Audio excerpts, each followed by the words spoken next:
Continuamos con el doctor Marcus, con este tema que diría apasionante, pero no conviene, porque justamente las pasiones son las que desbordan el estrés. Y en el final del bloque anterior yo decía que esto que él está implementando paulatinamente y trayendo la tecnología para llevarlo adelante, para detectar el estrés, digamos, en su grado más finito, pero que viene horadando la salud, lo comparamos en nuestro lenguaje popular como ahora se pone el escáner en un automóvil, y el doctor nos decía que era exactamente así. ¿Lo podemos traducir ahora a nuestro cuerpo? Sí. Bueno, la palabra escáner o psicoescáner es la correcta. Eso es lo que estamos tratando de darle una entidad cuantitativa al estrés. Cuando uno mide realmente empieza a tener más conciencia de lo que está pasando. Fíjese que todos hablan de la presión arterial, pero una cosa es hablar de la presión arterial y otra cosa es tomarse si tengo 15-10. Ahí ya no le va a parecer tan fácil decir, uy, debo tener la presión alta. Cuando se la tomo y ya le da 15-10, le empiezo a cambiar la vida por una medición. Bueno, esto es lo que nosotros tratamos de hacer, empezar a poner en una medida el estrés, porque es muy fácil hablar de estrés, todo el mundo usa la palabra estrés, hoy yo les conté de dónde viene, pero básicamente la usamos para todo, y no es así. Si uno empieza a cuantificar el estrés crónico, que es el que más nos interesa, porque nos interesa el diagnóstico en el estrés crónico en la persona exitosa y en la persona que está también sometida a un estrés laboral, o la persona que no le está yendo bien. O sea, el tema es detectar qué valores están variando en su bioquímica y en sus reacciones, con un poco de anticipación para ver cómo poder accionar con prevención.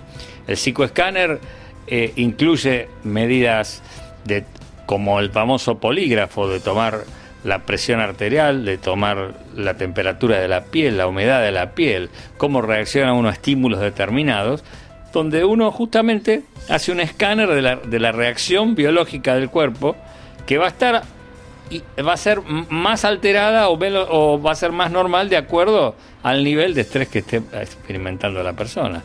Y eso está todo tabulado. ¿El estrés crónico está asociado con el estrés social, con el que uno cree que es normal sobrellevarlo? El estrés social es una de las formas de estrés crónico. ¿Sí? Porque muchas personas creen que es normal estar todo el día, ay, uy, ¿cómo hago con esto? Y piensan que lo único peligroso es lo que llamamos la vulga, o sea, los ignorantes en medicina, decimos, me agarró un estresazo. Pensamos que eso es lo grave. Y quizás es más grave el de todos los días. Sin duda, el enemigo temido es el estrés crónico, que no pasa desapercibido. El que aparentemente uno está acostumbrado, uno aparentemente decimos, bueno, lo tomamos con filosofía, lo tratamos de llevar.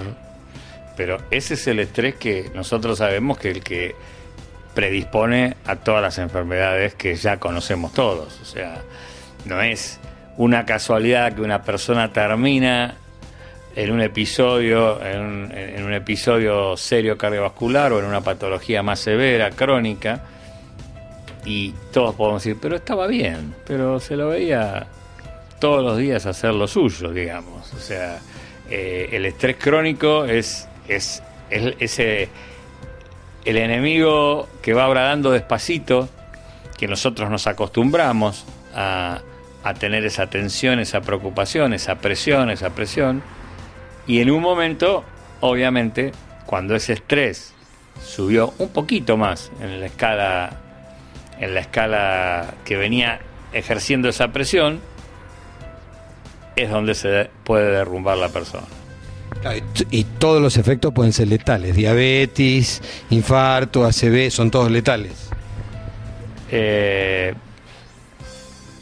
Cada ser humano va a tener su lugar más débil para reaccionar, ¿sí?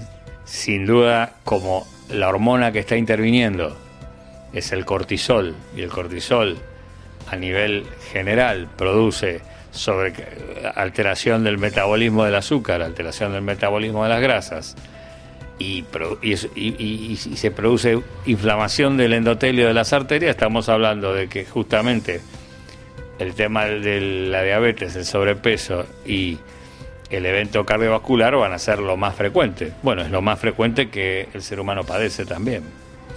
Bueno, ¿cómo se llama este test especial que abarca lo que, digamos, la medicina convencional o las ramas convencionales no detectan? Porque uno va al gastroenterólogo por una cosa, al diabetólogo por otra, al neurólogo por otra, y justamente esto es lo abarcativo, es lo preventivo ideal. ¿Cómo es? Bueno, esto es ni más ni menos que lo que tal vez en un ámbito más científico se conoce como psiconeuroinmunoendocrinología.